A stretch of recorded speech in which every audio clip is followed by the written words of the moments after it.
Aku masih ingat pertama kali menginjakkan kaki di kantin Bu Sinta. Bukan untuk membeli makanan seperti siswa lain, melainkan untuk menawarkan bantuan. Aku butuh makan siang, dan ini satu-satunya cara agar aku bisa mendapatkannya tanpa mengeluarkan uang. Kalau kamu mau bantuin cuci piring dan bersihin meja, Ica, kamu bisa makan di sini gratis, kata Bu Sinta saat itu. Aku langsung mengangguk tanpa ragu. Sejak saat itu, kantin ini jadi tempatku menghabiskan waktu istirahat. Aku tak keberatan bekerja, mencuci piring, menyusun gelas, dan sesekali membantu memasak. Yang penting aku bisa makan tanpa perlu memikirkan bagaimana caranya mendapatkan uang. Sejak orang tuaku bercerai, aku tinggal bersama nenek dan kami hidup seadanya. Tapi ada satu masalah. Agus. Dia anak Bu Sinta, satu sekolah denganku, bahkan sekelas. Orang-orang mengenalnya sebagai cowok nakal. Sering bolos, main perempuan, dan selalu terlibat masalah. Dan yang lebih parah, dia seolah punya obsesi padaku. Awalnya hanya godaan kecil, panggilan-panggilan so akrab yang sengaja dia teriakkan di tengah kantin. Ica sayang, sini deh duduk sama aku. Aku cuek, selalu cuek, tapi dia tak menyerah. Semakin hari semakin menjadi. Kadang dia sengaja menyenggolku saat aku membawa nampan penuh piring kotor, membuatku hampir jatuh. Kadang dia menawarkan uang dengan nada mengejek, seolah-olah aku benar-benar pengemis kelaparan. Kamu capek enggak sih, Ca? Kalau butuh duit tinggal bilang. Daripada jadi babu di sini. Aku ingin menamparnya. Tapi aku tahu, melawan hanya akan membuatnya semakin menjadi. Yang paling membuatku muak adalah rumor tentangnya. Dia sering kedapatan menggandeng perempuan yang berbeda-beda. Ada yang bilang dia pacaran dengan beberapa cewek sekaligus. Ada yang bilang dia suka membayar anak-anak kelas bawah untuk menuruti keinginannya. Aku tidak peduli. Yang jelas, aku tidak pernah menyukainya. Tapi yang membuatku takut, Agus tidak pernah menyerah. Dia selalu ada. Mengawasiku dari kejauhan. Kadang menungguku di depan kantin. Kadang sengaja menghalangiku saat aku pulang. Sampai kapan kamu mau terus kayak gini, Ica? Mau aku bantu nggak? Aku nggak butuh bantuanmu, jawabku dingin. Dia tertawa kecil, tapi aku melihat sesuatu di matanya. Obsesi. Dan aku tahu, ini belum berakhir. Aku pikir selama aku tetap menghindarinya, dia akan bosan dan mencari hiburan lain. Tapi aku salah. Agus semakin gila. Suatu hari, aku sedang menyapu lantai kantin setelah jam makan siang. Tiba-tiba, Agus duduk di meja dekatku, mengangkat kakinya di kursi seolah-olah ini rumahnya sendiri. Kamu tuh cantik, tahu, harusnya nggak kerja begini, katanya, memainkan sendok di tangannya. Aku mendengus, tetap fokus menyapu. Pergi Gus, aku lagi kerja. Aku serius. Kamu tahu kan, kalau kamu mau, hidupmu bisa lebih enak. Aku berhenti menyapu dan menatapnya. Apa maksudmu? Dia menyeringai. Ya, kamu tinggal bilang, aku bisa beliin kamu makan tiap hari, kasih uang jajan, apapun yang kamu mau. Aku mendengus, merasa muak, dan sebagai gantinya, dia tertawa kecil, lalu berdiri, mendekatiku. Nggak banyak kok, cuma temenin aku, dengerin aku ya, sedikit perhatian lah. Aku menggenggam erat gagang sapu, menahan diri untuk tidak menghajarnya. Aku lebih baik kerja di sini daripada dapat sesuatu darimu. Wajahnya berubah, senyumnya memudar. Tapi bukan marah. Justru ekspresinya semakin menyeramkan. Kita lihat nanti, katanya sebelum beranjak pergi. Aku berpikir itu hanya ancaman kosong. Sampai keesokan harinya, tiba-tiba ada yang merusak tempat cuci piring di kantin. Pipa air patah, lantai basah, dan kantin jadi kacau. Aku berusaha membantu sebisaku, tapi Bu Sinta menghela napas panjang. Untuk sementara, kamu nggak bisa bantu-bantu dulu, Ica. Aku harus perbaiki ini dulu, katanya. Aku hanya bisa mengangguk walau hatiku mencelos. Berarti hari ini aku tidak bisa makan. Aku baru saja keluar dari kantin ketika seseorang menarik tasku. Agus, kenapa kelihatan sedih, Ca? Tanyanya dengan nada mengejek. Aku merentakkan tasku. Bukan urusanmu. Dia menyeringai. Kalau kamu butuh makan siang, aku bisa beliin. Tapi kamu harus duduk sama aku. Kita makan bareng. Darahku mendidih. Kamu yang merusak pipa di kantin ya? Dia hanya tersenyum. Tidak mengiyakan, tapi juga tidak menyangkal. Aku benar-benar membencinya. Tapi sekarang aku sadar, dia tidak akan berhenti. Dia akan terus menekan, memanipulasi, dan menunggu sampai aku menyerah. Tapi aku tidak akan menyerah. Aku harus mencari cara untuk menghadapinya. Sebelum semuanya semakin buruk, aku pulang dengan perut kosong hari itu. Tidak ada yang bisa kulakukan. Aku tak punya uang, tak ada makanan di rumah. Nenek hanya menatapku dengan mata lelah saat aku tiba. Aku tersenyum seolah semuanya baik-baik saja, seolah aku sudah makan siang seperti anak-anak lain di sekolah. Malam itu, aku tidur dengan perut melilit. Tapi bukan hanya rasa lapar yang membuatku sulit memejamkan mata. Aku tidak bisa berhenti memikirkan Agus. Tentang tatapannya, caranya berbicara, cara dia selalu muncul dimanapun aku berada. Hari berikutnya, aku mencoba meminta izin lagi pada Bu Sinta untuk membantu di kantin. Tapi jawabannya tetap sama. Pipanya belum diperbaiki, Ca. Maaf, ya. Aku menelan ludah, menunduk, dari sudut mata, aku bisa melihat Agus bersandar di dinding kantin, menyaksikanku dengan senyum kemenangan. Aku berbalik pergi, ingin menjauh darinya. Tapi langkahku terhenti saat mendengar suara langkah mendekat. Ica, suaranya terdengar tepat di belakangku. Aku menegang. Aku nggak suka kalau kamu kelihatan murung begini. Aku menggigit bibir, mengabaikannya, terus berjalan. Tapi dia meraih pergelangan tanganku. Ayo, aku traktir makan, katanya, suaranya dibuat lembut. Tapi aku tahu ada sesuatu di baliknya. Aku merasakan tatapan orang-orang di sekitar kami. Beberapa anak melihat ke arah kami dengan penuh minat. Aku tahu mereka pasti berpikir aku beruntung karena diperhatikan Agus. Mereka tidak tahu apa yang sebenarnya terjadi. Aku menarik tanganku, menatapnya tajam. Aku bilang, aku nggak butuh bantuanmu. Dia tertawa kecil, tapi matanya berkedip marah. Jangan keras kepala, Ca. Aku berbalik, berusaha kabur darinya. Tapi seakan sudah memperhitungkan semuanya, dia melangkah lebih cepat dan menahanku di sudut lorong yang sepi. Aku mundur, jantungku berdebar kencang. Agus, jangan main-main. Dia menyeringai. Aku nggak main-main, Ca. Aku cuma mau bantu kamu, tapi kamu selalu nolak. Aku nggak butuh bantuanmu. Dia menatapku lama sebelum akhirnya mendekat lebih jauh. Aku bisa mencium bau rokok dari bajunya. Aku bisa bikin hidup kamu lebih gampang, Ca, bisiknya. Aku ingin kabur, ingin berteriak, tapi suaraku tersangkut di tenggorokan. Untuk pertama kalinya, aku benar-benar takut. Lalu tiba-tiba, suara bel berbunyi, menandakan jam istirahat sudah selesai. Agus mundur sedikit, lalu terkekeh. Kita belum selesai, Ica. Aku berdiri terpaku saat dia melangkah pergi, meninggalkanku dengan kaki gemetar dan dada sesak. Aku tahu dia akan kembali. Dan aku tidak tahu harus berbuat apa. Aku tidak masuk sekolah keesokan harinya. Bukan karena aku sakit, bukan juga karena malas. Aku hanya takut. Aku berdiam diri di rumah, duduk di pojokan kamar, memeluk lutut sambil berpikir. Sampai kapan aku bisa menghindar? Sampai kapan aku bisa terus menolak? Agus tidak seperti laki-laki lain yang bisa menyerah dengan penolakan. Dia terus mengejarku, seolah aku ini hadiah yang harus ia miliki. Aku memejamkan mata, mencoba mengabaikan suara-suara di kepalaku. Tapi ketenanganku tidak bertahan lama. Saat malam mulai turun, saat nenek sudah tertidur, suara ketukan terdengar dari jendela kamar. Aku membeku. Jantungku seperti ingin pecah. Aku menoleh pelan, dan di sanalah dia. Agus. Dia berdiri di luar jendela kamarku, mengetuk kaca dengan ujung jarinya sambil menyeringai. Aku meraih selimut, menutupi tubuhku yang tiba-tiba terasa menggigil. Aku tidak berani bergerak. Ca, suaranya nyaris berbisik. Aku tahu kamu di dalam. Aku tidak menjawab. Kenapa nggak masuk sekolah? Lanjutnya. Kamu sakit? Atau kamu menghindar dariku? Jari-jarinya mengetuk kaca lebih keras. Aku meremas selimutku erat-erat. Ingin berteriak, ingin membangunkan nenek, tapi suara itu tertahan di tenggorokanku. Kamu nggak bisa lari, Ca. Suaranya semakin pelan, semakin menyeramkan. Aku selalu bisa menemukan kamu. Aku menutup mata, berharap ini hanya mimpi buruk. Tapi saat aku membuka mata lagi, Agus masih ada di sana, memandangku dengan tatapan yang membuatku ingin menangis. Lalu, dia menyeringai sekali lagi, sebelum akhirnya berbalik dan pergi begitu saja. Aku menghabiskan sisa malam dengan duduk diam di pojok kamar.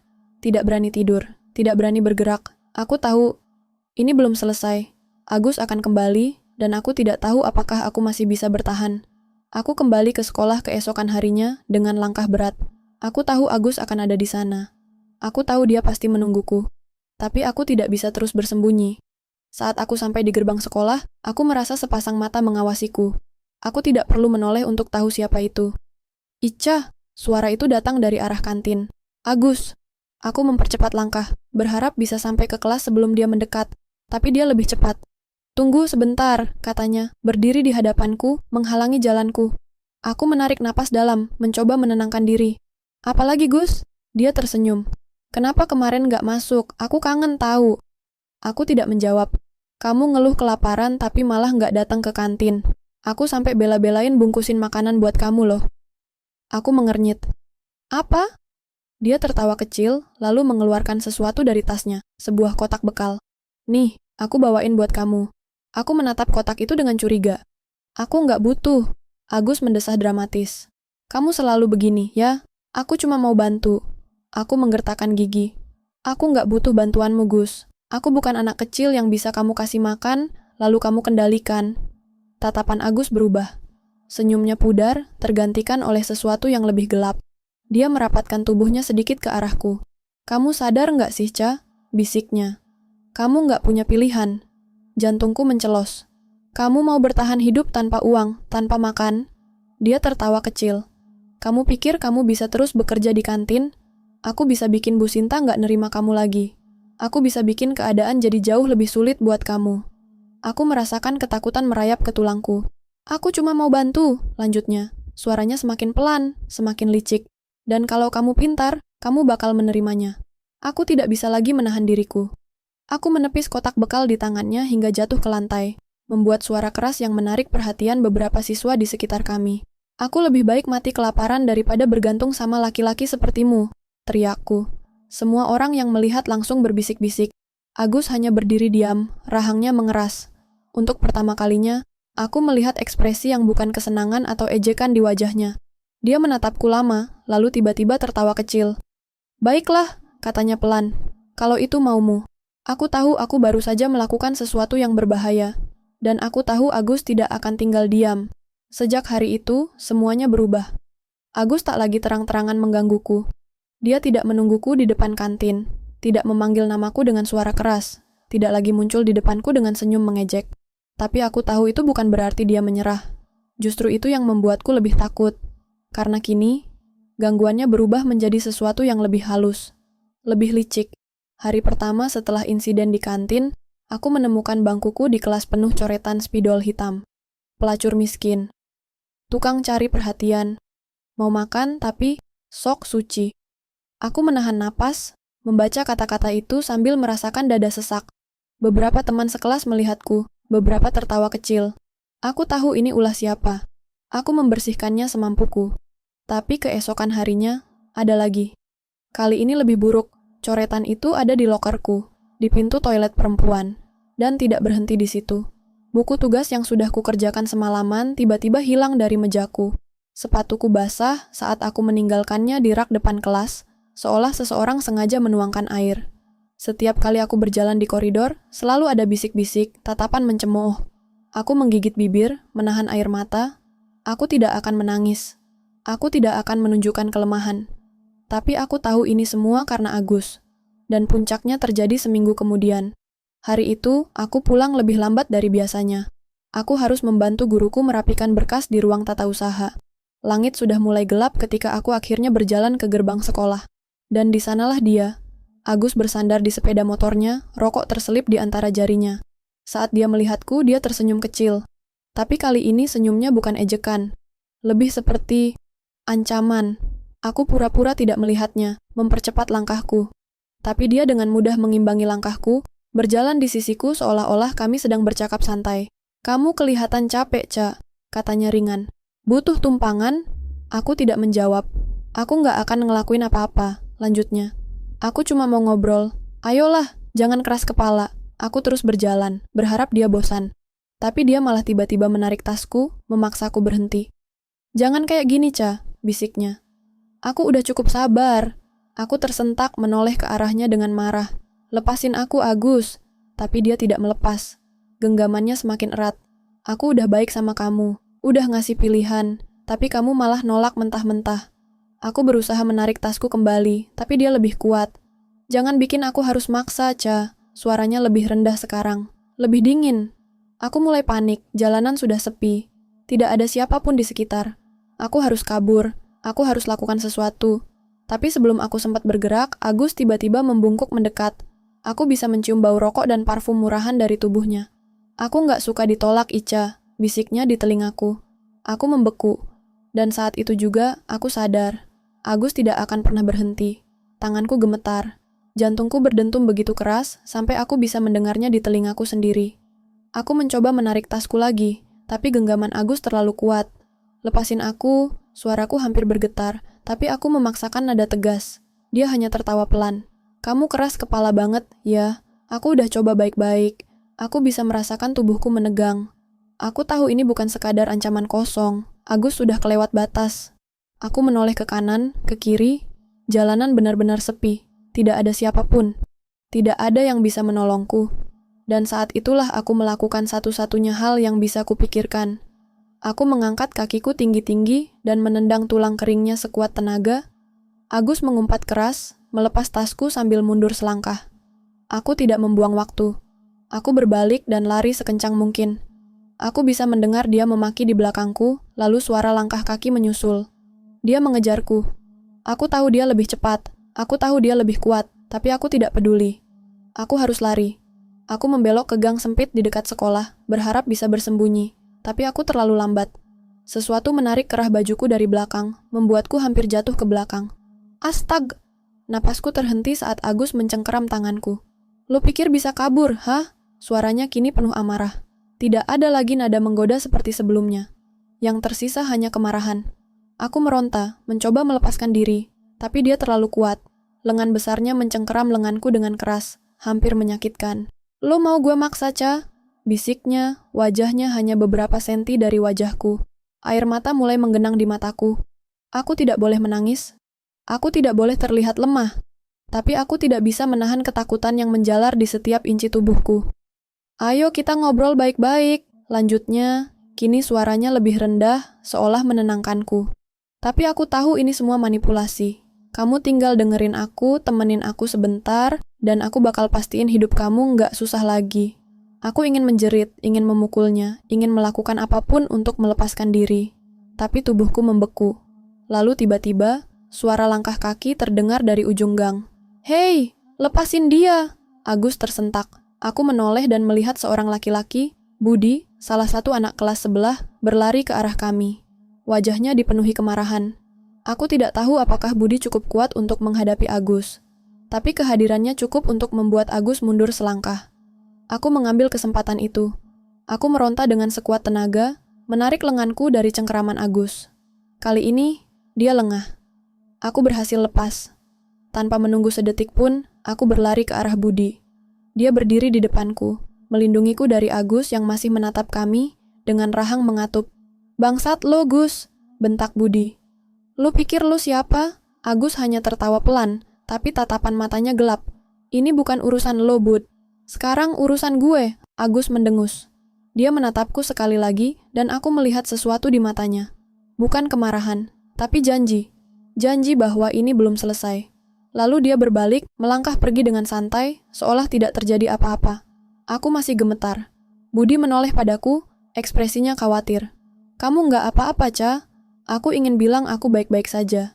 Aku ingin bilang kalau ini hanya hal sepele. Tapi air mataku jatuh begitu saja. Aku tidak baik-baik saja. Aku tidak pernah baik-baik saja. Dan aku tahu, Agus akan kembali. Malam itu, aku duduk di lantai kamar dengan punggung menempel ke dinding, lututku terlipat, dan mataku kosong menatap jendela. Aku tidak bisa tidur.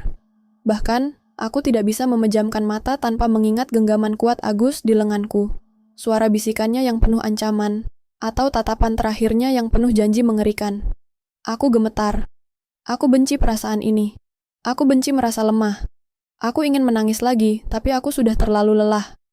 Pikiranku dipenuhi ketakutan. Bagaimana kalau besok dia menungguku di sekolah? Bagaimana kalau dia benar-benar melakukan sesuatu yang lebih buruk? Aku tidak punya siapa-siapa. Aku tidak bisa mengadu ke siapapun. Nenek, aku tidak mau membebaninya. Dia sudah cukup menderita mengurusku sendirian. Guru-guru, aku ragu mereka akan peduli. Agus itu anak orang berada, anak Bu Sinta.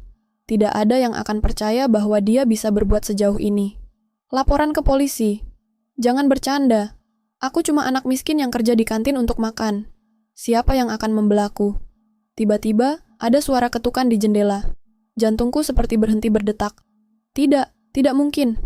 Aku menoleh dengan panik. Gelap di luar, tapi aku bisa melihatnya.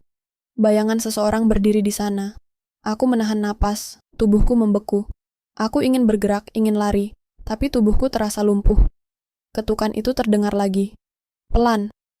Ritmenya teratur, seolah dia menikmati rasa takutku. Aku menutup mulutku sendiri agar tidak mengeluarkan suara. Ketukan berhenti. Aku menunggu. Menunggu sesuatu terjadi. Lalu terdengar suara langkah menjauh. Aku tidak berani bergerak selama beberapa menit. Aku menunggu, memastikan dia benar-benar pergi. Ketika aku akhirnya bisa menggerakkan tubuhku, aku langsung bangkit, berlari ke arah jendela, dan menarik tirai sekuat tenaga. Aku tidak mau melihat keluar lagi. Aku tidak mau tahu. Aku menekan punggungku ke dinding, mencoba mengatur napas. Aku harus melakukan sesuatu. Aku tidak bisa terus seperti ini. Agus tidak akan berhenti. Dia akan terus menghantuiku, terus mengusikku, sampai aku menyerah. Aku tidak bisa membiarkan itu terjadi. Aku harus bertindak, aku harus melawan. Tapi, bagaimana caranya? Keesokan harinya, aku bangun dengan mata bengkak dan kepala berat. Semalaman aku hampir tidak tidur, hanya duduk di sudut kamar, menunggu kalau suara ketukan itu kembali. Tapi tidak ada. Agus memang tidak muncul lagi di jendela, tapi aku tahu ini bukan berarti dia menyerah. Ini hanya permainan baginya. Dia sedang menunggu. Di sekolah, aku mencoba bersikap seperti biasa. Aku berjalan menuju kelas dengan kepala tertunduk, berharap bisa menghindari tatapan siapapun. Tapi begitu aku masuk kelas, suasana terasa berbeda. Bisik-bisik terdengar di sudut ruangan. Beberapa teman sekelasku menatapku dengan ekspresi yang sulit dijelaskan, antara jijik dan penasaran. Aku menelan ludah. Ada apa lagi sekarang? Lalu aku melihatnya. Di bangkuku, ada secarik kertas lusuh yang dilipat sembarangan. Tanganku gemetar saat mengambilnya. Malam kemarin nyenyak tidur di rumah. Aku lihat kamu manis banget dari jendela. Mau aku datang lagi? Darahku seperti membeku. Agus. Aku memutar kepala, mencari-cari di mana dia berada. Dan di sanalah dia. Duduk di belakang kelas, menyender santai dengan seringai khasnya, seolah dia menikmati reaksiku. Dia tidak perlu bicara. Tatapannya cukup untuk membuatku mengerti. Dia bisa melakukan lebih dari sekadar mengetuk jendela. Aku ingin muntah. Tanganku meremas kertas itu sampai kusut. Aku ingin berdiri dan meneriakinya di depan semua orang, ingin mengatakan betapa menjijikkannya dia. Tapi aku tahu itu tidak akan berguna. Agus bukan tipe orang yang bisa dipermalukan begitu saja. Dia menikmatinya. Aku harus melakukan sesuatu. Aku tidak bisa terus membiarkan dia mengendalikan hidupku. Saat istirahat, aku tidak pergi ke kantin. Aku pergi ke belakang sekolah, ke tempat di mana aku tahu aku bisa menemukan satu-satunya orang yang mungkin bisa membantuku. Budi. Dia sedang duduk di bangku kayu di dekat lapangan kosong, rokok terselip di jarinya. Aku tahu dia bukan anak baik-baik. Dia terkenal sebagai anak yang sering terlibat perkelahian, tapi dia satu-satunya yang pernah berdiri di sisiku saat Agus menyerangku. Budi mengangkat alis saat melihatku datang. Ica? Aku duduk di sebelahnya, berusaha menenangkan napasku. Aku butuh bantuanmu. Dia membuang rokoknya, menatapku dengan serius. Tentang Agus? Aku mengangguk, ekspresi wajahnya berubah. Ada sesuatu di matanya, kemarahan mungkin. Apa yang dia lakuin lagi? Tanyanya pelan. Aku mengeluarkan kertas kusut dari tasku dan menyerahkannya padanya. Budi mengambilnya, membaca cepat, lalu mengumpat pelan. Bajingan, desisnya. Aku menunduk, menahan air mata yang hampir jatuh. Aku nggak tahu harus gimana, Bud. Aku nggak bisa lari. Aku nggak bisa ngadu ke siapa-siapa. Aku takut kalau dia bakal ngelakuin sesuatu yang lebih buruk. Budi diam sebentar, lalu menarik napas dalam. Ada satu cara, katanya akhirnya. Aku menoleh. Apa? Dia menatapku lekat-lekat. Kita jatuhin dia. Aku terdiam. Kita cari bukti, kita buat dia nggak bisa berkutik, lanjutnya. Kalau perlu, kita buat dia takut. Dia pikir dia bisa mainin kamu sesukanya. Kita lihat siapa yang bakal tertawa terakhir. Aku menggigit bibir, merenungkan kata-katanya. Ini berbahaya. Tapi lebih berbahaya kalau aku tetap diam dan membiarkan Agus menang. Aku mengangkat wajahku, menatap Budi dengan keyakinan yang baru saja tumbuh. Aku mau. Budi tersenyum kecil, tapi di matanya ada sesuatu yang lain, sesuatu yang lebih serius. Baik, kalau gitu, kita harus main lebih pintar dari dia. Aku mengangguk. Aku tidak tahu bagaimana caranya, tapi aku tahu aku tidak bisa sendirian. Agus itu licik, lanjut Budi. Dia punya banyak koneksi, tapi bukan berarti dia nggak bisa dijatuhkan. Aku menggenggam tanganku erat. Kamu punya rencana? Budi menyeringai. Aku selalu punya rencana. Hari itu, aku tidak kembali ke kantin. Aku tahu Bu Sinta pasti bertanya-tanya kenapa aku tidak masuk kerja, tapi aku tidak peduli. Untuk pertama kalinya, Aku tidak takut kehilangan makan siang. Aku lebih takut pada apa yang akan terjadi jika aku terus membiarkan Agus menang. Aku dan Budi menghabiskan waktu di belakang sekolah, menyusun rencana. Ada satu hal yang bisa menjatuhkan orang seperti Agus, kata Budi sambil duduk di bangku kayu, mengisap rokoknya pelan-pelan. Bukti, aku menelan ludah. Bukti kayak gimana? Bukti kalau dia udah nyakitin kamu, katanya santai. Bukti kalau dia ngancam, kalau dia ngerugiin orang lain. Kamu tahu kan, Agus bukan cuma bajingan buat kamu, dia juga mainin banyak cewek lain. Aku menggigit bibir. Aku tahu itu benar. Banyak rumor tentang Agus dan perempuan-perempuan yang dia permainkan. Kita cari korban lain, lanjut Budi. Kalau kita bisa buktiin kalau dia itu predator, dia bakal tamat. Aku mengangguk pelan. Itu masuk akal. Tapi bagaimana caranya? Tenang aja, aku bakal bantu. Aku punya beberapa kenalan, katanya. Kalau kita bisa dapat rekaman, foto, atau bahkan saksi yang berani bicara, dia nggak akan bisa mengelak. Aku merasa sedikit lega. Setidaknya sekarang aku punya harapan. Lalu aku merasakan sesuatu di Sakuroku. Ponselku bergetar. Aku merogohnya dan melihat sebuah pesan masuk. Nomor tak dikenal. Jangan sok berani, Ca. Gue bisa datang lagi kapan aja. Kali ini nggak cuman ngetuk jendela. Darahku membeku. Aku menunjukkan pesan itu ke Budi tanpa berkata apa-apa. Dia membacanya, lalu tertawa sinis. Bagus, katanya. Aku mengernyit. Bagus? Ini ancaman, Bud. Justru itu, katanya dengan nada licik. Kita sekarang punya sesuatu untuk dilawan. Dia pikir dia bisa main-main sama kamu, kita bakal buat dia menyesal. Aku menggenggam ponselku erat. Aku masih takut, tapi untuk pertama kalinya, aku juga merasa marah. Agus sudah cukup lama membuat hidupku seperti neraka. Sekarang giliranku. Budi menyuruhku tetap tenang, tapi aku bisa merasakan tanganku berkeringat saat membaca pesan Agus berulang kali. Jangan sok berani, Ca. Gue bisa datang lagi kapan aja. Kali ini nggak cuma ngetuk jendela. Kata-kata itu seperti belati yang menusuk pikiranku. Aku ingin muntah, ingin lari. Tapi aku tahu aku tidak bisa terus-terusan jadi korban. Aku menatap Budi, yang masih duduk dengan tenang. Apa yang harus kita lakukan sekarang? Budi membuang puntung rokoknya, menginjaknya dengan santai. Pertama, kita butuh bukti lebih banyak. Kalau Agus sebajingan yang kita kira, dia pasti udah pernah ngelakuin hal kayak gini ke cewek lain. Aku mengangguk, meskipun di dalam hati aku gemetar. Ada satu cewek yang mungkin bisa bantu kita, lanjutnya. Namanya Rina. Dulu dia pacaran sama Agus, tapi tiba-tiba pindah sekolah. Katanya, dia pergi gara-gara sesuatu yang Agus lakuin. Aku mengernyit. Kamu tahu dia di mana sekarang? Budi mengangguk. Aku bisa cari tahu. Aku punya beberapa teman yang masih kontak sama dia. Aku menarik napas panjang. Oke, aku akan cari tahu juga. Kalau ada korban lain, kita harus bikin mereka bicara. Budi menatapku dengan ekspresi serius. Tapi kamu harus siap, Ca. Kalau Agus tahu kita ngelakuin ini, dia nggak bakal tinggal diam. Dia bakal makin ganas. Aku menelan ludah. Aku tahu itu. Aku tahu risikonya. Tapi aku juga tahu kalau aku tidak melakukan apapun, Agus tidak akan pernah berhenti. Biarkan dia mencoba, kataku akhirnya. Aku nggak akan diam lagi. Inakah Premawa? Malam itu, aku tidur dengan lampu menyala. Aku mencoba bersikap tenang, mencoba meyakinkan diriku kalau aku aman. Tapi aku tetap tidur dengan ponsel di tangan, berjaga-jaga kalau ada pesan atau ancaman lain dari Agus. Pukul 1 dini hari, aku tersentak bangun. Bukan karena suara, bukan karena mimpi buruk, tapi karena perasaan aneh yang merayap di punggungku. Aku duduk perlahan, mengatur napas, dan mengarahkan pandangan ke jendela. Jendela yang tertutup rapat dengan tirai. Tapi aku bisa melihatnya. Bayangan.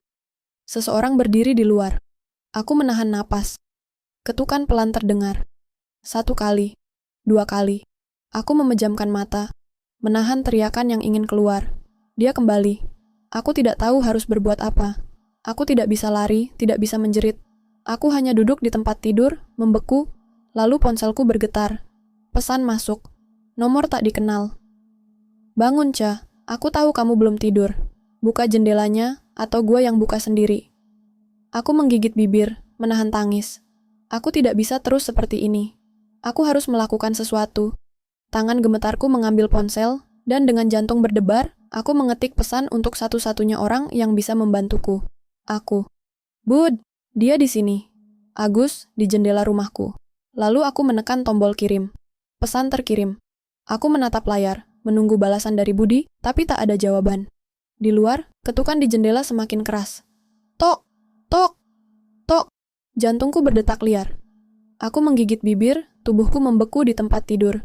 Aku ingin berteriak, ingin berlari keluar kamar, tapi kakiku terasa seperti tertanam di lantai. Tok, tok, tok. Lo nggak mau buka, Ca? Suara itu pelan, tapi tajam. Agus. Aku mengepalkan tangan. Aku tidak akan membiarkan dia menang.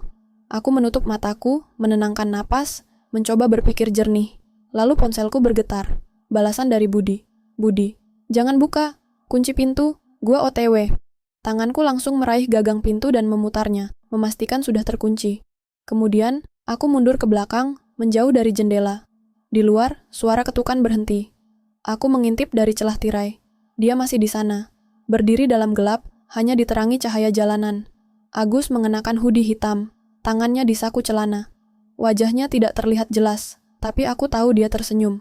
Aku menggigit bibir, lalu dia mengangkat ponselnya, mengetik sesuatu. Ponselku bergetar lagi. Pesan masuk. Nomor tak dikenal. Ngapain ngadu ke Budi? Lo pikir dia bisa lindungin lo? Darahku membeku. Dia tahu. Aku melirik pintu, berharap Budi akan tiba lebih cepat. Tapi Agus tidak bergerak. Dia hanya berdiri di sana, seolah menungguku membuat keputusan. Lalu dia mengetik lagi. Nomor tak dikenal. Gua nggak sabar nunggu lo menyerah. Sampai jumpa besok, Ca. Kemudian dia berbalik, berjalan santai ke arah gang gelap di samping rumahku. Aku masih menahan napas saat Budi akhirnya tiba. Dia mengetuk pintu dengan keras, dan aku buru-buru membukanya. Begitu melihat wajahku, ekspresinya langsung berubah. Mana dia? Tanyanya tajam. Udah pergi, suaraku hampir bergetar. Budi mengepalkan tinjunya. Brengsek. Aku tidak tahu harus berkata apa. Aku terlalu lelah, terlalu takut, terlalu muak dengan semua ini. Budi menghela napas, lalu menatapku dengan serius. Ini nggak bisa dibiarkan lebih lama, Ca. Kita harus cepat. Kita harus pastiin dia nggak bakal bisa ngelakuin ini lagi. Aku mengangguk. Aku sudah lelah menjadi korban. Sekarang, aku akan melawan. Keesokan harinya di sekolah, aku merasa semua orang memperhatikanku. Bukan hanya perasaan. Aku tahu mereka benar-benar menatapku. Berbisik di belakangku. Beberapa bahkan tertawa kecil sambil melirik ke arahku. Aku menunduk, berjalan cepat menuju kelas. Tapi sebelum aku bisa masuk, seseorang menyenggol bahuku dengan keras. Agus. Dia berdiri di depan pintu kelas, menyeringai seperti biasanya. Pagi, Ca, katanya santai. Gimana tidur lo semalam? Aku menelan ludah, tapi tetap diam. Aku tidak akan memberinya kepuasan melihatku ketakutan. Agus mendekat, suaranya lebih pelan. Lo pikir bisa ngadu ke Budi terus aman? Jangan naif, Ca. Aku mengepalkan tangan, ingin mendorongnya, ingin berteriak di wajahnya, tapi aku tahu itu hanya akan membuat keadaan semakin buruk. Tiba-tiba, Budi muncul dari arah koridor. Dia langsung menarik lenganku, menjauh dari Agus. Lo nggak usah banyak omong, katanya dingin ke Agus. Agus tertawa kecil. Santai, Bud, gue cuman ngobrol sama Ica. Ngobrol? Apa itu yang lo lakuin semalam juga? Balas Budi tajam. Agus tersenyum, tapi ada kemarahan di matanya. Dia tahu Budi bukan orang yang bisa diintimidasi dengan mudah. Aku ke kelas dulu, bisikku ke Budi. Tidak ingin membuat keributan lebih besar. Budi menatapku, lalu mengangguk. Gue bakal cari Rina hari ini. Lu tetap tenang, jangan sendirian. Aku masuk ke kelas, merasa sedikit lebih lega karena Budi ada di sisiku. Tapi aku tahu ini belum berakhir. Tidak lama setelah aku duduk, seorang siswi mendekat dan meletakkan ponselnya di mejaku. Layarnya menyala, memperlihatkan sesuatu yang langsung membuat jantungku berhenti berdetak. Sebuah unggahan anonim di grup sekolah. Ica, cewek murahan yang rela kerja di kantin buat makan gratis. Tapi, siapa sangka ada yang lebih dia kasih ke Agus di balik itu? Mau tahu rahasianya? Di bawahnya, ada foto-foto yang diambil diam-diam. Aku sedang membersihkan meja di kantin. Aku sedang duduk di taman sendirian. Aku sedang berjalan pulang. Semua diambil dari kejauhan, seperti seseorang yang menguntitku selama berminggu-minggu. Tanganku gemetar. Siswi itu menatapku dengan prihatin. Ini Agus yang bikin, kan? Tanyanya pelan. Aku tidak bisa menjawab. Aku merasa sesak. Seluruh tubuhku gemetar. Agus tidak hanya mengancamku secara langsung. Sekarang dia juga mulai menghancurkan reputasiku. Aku harus keluar dari sini. Tanpa berpikir panjang, aku berdiri dan berlari keluar kelas. Aku tidak peduli dengan tatapan orang-orang. Aku hanya ingin pergi. Tapi begitu aku sampai di koridor, seseorang menarik tanganku. Budi. Ada apa? Tanyanya, melihat ekspresi panikku. Aku tidak bisa menjawab, aku hanya menunjukkan ponsel siswi tadi kepadanya. Budi membaca cepat, lalu wajahnya mengeras. Brengsek, desisnya. Aku menarik napas dalam, berusaha menahan air mata. Aku nggak bisa lagi, Bud. Dia nggak akan berhenti. Budi menatapku dengan tajam. Dengerin gue baik-baik, Ca. Kita bakal jatuhin dia. Hari ini juga. Aku mengangkat wajahku menatapnya ragu. Bagaimana caranya? Budi tersenyum kecil, tapi matanya penuh dengan api kemarahan. Gue udah nemuin Rina. Aku menatap Budi, napasku masih tersengal karena panik. Rina? Tanyaku pelan. Budi mengangguk. Dia setuju buat bicara. Lo nggak sendirian, Ca. Dia juga korban Agus. Aku merasakan sesuatu mencengkeram dadaku. Selama ini aku merasa aku satu-satunya yang jadi sasaran Agus. Tapi ternyata ada orang lain. Rina? Aku inget dia. Dulu dia anak yang ceria. Tapi tiba-tiba dia menghilang begitu saja dari sekolah. Sekarang aku tahu alasannya. Apa yang dia bilang? Suaraku gemetar. Budi melirik sekeliling, memastikan tidak ada yang mendengar. Lo harus dengar sendiri. Tapi intinya, dia punya bukti. Bukti, kata itu terasa seperti cahaya di tengah kegelapan. Ketemu gue di belakang sekolah pas istirahat. Kita bakal selesaikan ini hari ini juga, kata Budi dengan nada serius. Aku mengangguk, aku tidak akan lari lagi. Saat istirahat tiba, aku berjalan ke belakang sekolah dengan langkah cepat. Tanganku berkeringat, hatiku berdegup kencang. Aku tidak tahu apa yang akan terjadi setelah ini, tapi aku tahu aku tidak bisa mundur. Begitu aku sampai, aku melihat seorang gadis berdiri di samping Budi.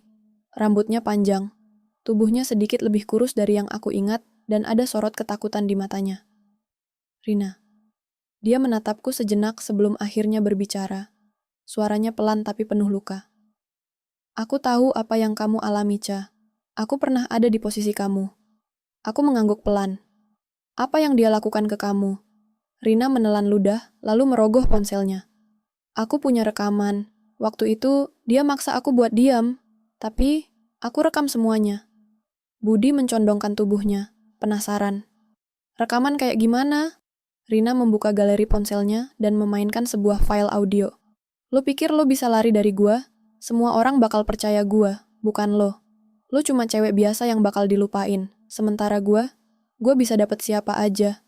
Sekali gua bilang lo cewek murahan, lo tahu sendiri bakal gimana jadinya. Aku merasakan bulu kudukku berdiri. Itu suara Agus. Rina menatapku. Dia ngancam aku sama seperti dia ngancam kamu. Tapi aku nggak bisa lawan dia waktu itu. Aku terlalu takut. Aku milih pindah sekolah. Matanya mulai berkaca-kaca. Tapi aku nggak mau kamu ngalamin hal yang sama, Ca. Aku menghapus air mataku yang hampir jatuh. Rina, aku nggak akan mundur. Budi mengepalkan tinjunya. Kita sebarin ini. Biar semua orang tahu siapa Agus sebenarnya. Aku ragu sejenak. Tapi gimana kalau dia balas dendam? Budi menatapku dengan penuh keyakinan. Justru karena itu, kita harus pastiin dia nggak bisa berkutik lagi. Rina mengangguk. Aku siap ngomong ke guru kalau perlu. Aku nggak akan diem lagi. Aku menarik napas dalam. Ini saatnya. Beberapa jam kemudian, rekaman itu tersebar. Grup sekolah yang tadinya berisi rumor-rumor jahat tentangku kini berubah menjadi tempat di mana kebenaran Agus terungkap. Komentar demi komentar bermunculan. Gila, ini beneran suara Agus? Parah banget, pantas banyak cewek yang nenghilang tiba-tiba. Gak ada yang percaya sama dia lagi. Bajingan. Dan akhirnya, sesuatu yang tidak pernah kuduga terjadi. Bu Sinta. Ibunya sendiri menulis pesan di grup. Saya Ibu Agus. Saya tidak pernah tahu anak saya melakukan hal seperti ini. Saya akan bicara dengannya. Saya minta maaf untuk semua yang sudah dia lakukan. Seluruh sekolah gempar. Beberapa menit kemudian, ada kabar bahwa Agus dipanggil ke ruang kepala sekolah. Tak ada yang tahu apa yang akan terjadi padanya, tapi yang pasti, semua orang kini tahu siapa dia sebenarnya. Aku berdiri di luar kelas, menghirup udara dalam-dalam. Untuk pertama kalinya dalam waktu yang lama, aku merasa bebas. Budi berdiri di sampingku, menyenggol bahuku dengan pelan. Gimana rasanya? Aku tersenyum kecil. Lega, tapi juga takut. Budi mengangguk. Wajar. Tapi lo nggak sendiri, Ca. Lo nggak pernah sendiri. Aku menatapnya, dan untuk pertama kalinya, aku percaya itu.